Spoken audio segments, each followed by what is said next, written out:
Welcome back, everyone. Today we're going to be discussing Brave New World by Aldous Huxley and why you should read it.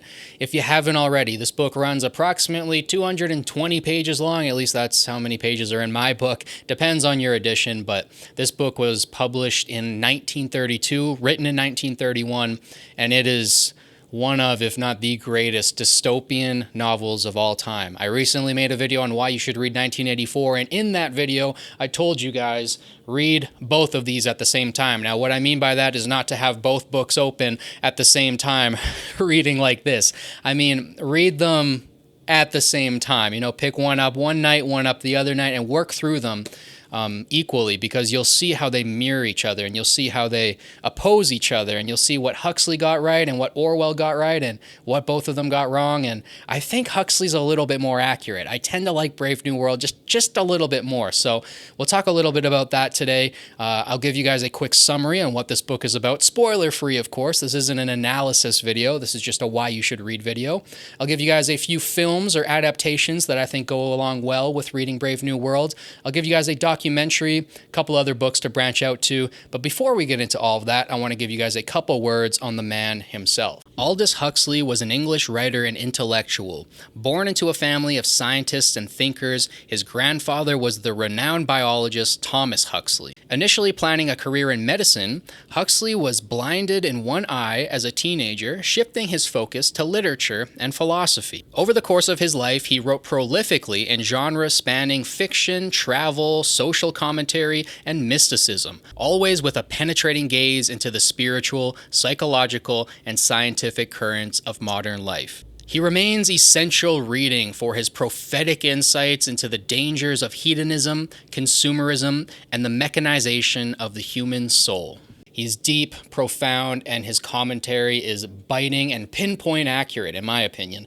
Obviously, Brave New World isn't exactly like the world is today, but it might be coming. He does get a lot of things right throughout this book, and that's what really surprised me, because in school, we were given 1984 to read, but we were never taught about Huxley. Huxley was never even brought up, so it wasn't until after I graduated that I was like, oh, you know what? I've heard a lot of great things about Brave New World. I've seen some other people shout it out. They say that it's very similar to 1984. Some people even say it's better. I don't know if you could say that for certain, but there are things that I like about 1984, maybe a little bit more than Brave New World. But the ideas and the concepts, like I said, in Brave New World, I think Huxley went a little bit farther. And I think he had a little bit of a clear sense of what at least the West would turn into. The title, Brave New World, actually comes from The Tempest from Shakespeare. "Oh, brave new world that has such people in it," I think is the quote, but that's actually where Huxley got the idea for the title of this book for, at least. And yeah, I'll throw up on screen right now some more of Huxley's works if you guys want to dive deeper into his writings. I myself have not read nearly everything on screen right now, but I eventually hope to get around to reading at least most of it. Huxley's a writer that's changed my life, and I definitely want to dive deeper into his writings. But let me give you guys a quick summary on what this book is about, Brave New World. In Brave New World, Aldous Huxley envisions a chilling, placid future where technological progress and social engineering have achieved what appears to be a perfect society, free of pain, conflict, or want. But beneath the gleaming surface of pleasure, synthetic happiness, and genetic control lies a profound emptiness where individuality, love, and meaning have been sacrificed for comfort and control. Through exquisite prose and unsettling precision, Huxley explores a world where people are conditioned from birth, art is neutered, and even grief is managed with a pill, crafting a visionary tale that is as seductive as it is disturbing. A masterpiece of speculative fiction, Brave New World whispers an eerie question into the modern era. What if pleasure, not pain, is the true tool of tyranny? So yeah, without getting into like conspiracy theory territory or spoiling the book for you guys, I do think that the world around us looks more and more like Brave New World with each passing day. With social media, with the advancements in AI and VR, it's really starting to look like Brave New World. And once you read this book, like I said, it's transformative literature. Your eyes will be open to what's happening around you and how much we are decaying as a society, even though it looks like we're advancing. The soul is decaying within all of us, and individuality, even though it's being championed and pushed out there, be your own individual self, at the same time it's being stamped out. And yeah, I don't want to spoil the book for you guys or get into a full analysis in today's video. We'll do that in a future video. We'll take apart Brave New World chapter by chapter and dive into the psychological brilliance of it. But before I wrap up today's video with you guys, I want to share with you guys a few adaptations that I would highly recommend, and I want to share with you guys a documentary. So as far as adaptations go, there are 3. They are all TV series / movies. The first TV movie is from 1980. Now, all of the direct adaptations are crap. They all suck. So I wouldn't actually recommend any of them. But if you really want to go out there and watch something on screen that reflects this beautiful book, nothing really captures it, but you can try out the 1980 TV movie. I didn't even finish it myself. I thought it was abysmal. There's also the 1998 TV movie, which is somehow even worse. I really don't recommend that one either.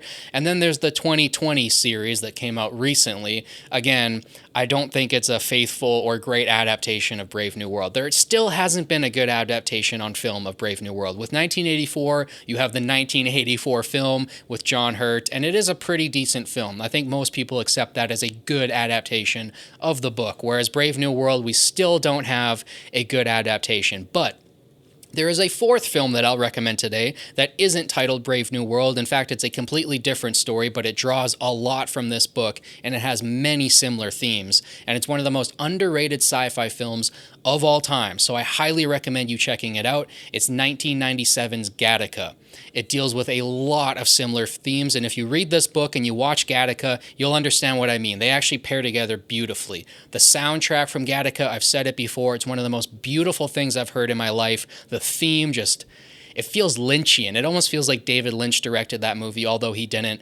And it's, Ethan Hawke, Uma Thurman, Jude Law. How can you go wrong? It's a brilliant film. It's just overlooked for some reason. I don't know why. Maybe it's a little slow, but you guys let me know down below in the comments if you guys end up liking that film, because I think it's terrific. So lastly, I'm going to leave you guys with a documentary that you guys can find on YouTube.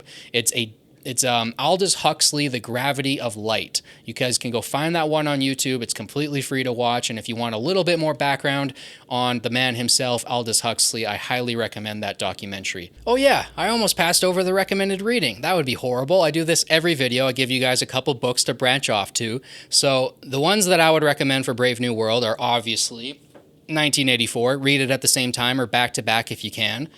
After that, I would recommend We by Yevgeny Yamatin. And this book was written, I believe, in 1921 or 1922. So Brave New World is almost 10 years before 1984. We is almost 10 years before Brave New World. So it predates both 1984 and Brave New World, and it is very similar in its themes. I'll make a Why You Should Read video on We in the future here, but I hear these two are talked about all the time. But We never really gets talked about, even though it's one of the foundational dystopian novels. So definitely check that one out. And the last book that I'll recommend for you guys today is one of my favorite books from school. I think it was in grade 7 that I was given this book to read in class. It's The Giver by Lewis Lowry. It's an absolutely fantastic book, and it has very similar themes to Brave New World. It's a little bit softer. I find Huxley goes a lot deeper, but I do really like The Giver. It's a fantastic book as well. So yeah, now that's everything that I wanted to share with you guys today. I hope this video really motivated you guys to go and read Brave New World on your own. Come back to this video. Let me know what you guys thought about it. I love hearing from you guys. I'll leave you guys with my favorite quote from the book now. But I don't want comfort. I want God. I want poetry. I want real danger. I want freedom. I want goodness. I want sin.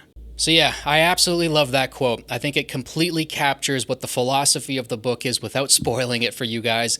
It's an absolutely beautiful quote. I think about it very often because it's very similar to the story of Adam and Eve in the garden when they bite the apple and they choose free will. They choose the ability to sin, to fall, to scrape their knee, to mess up.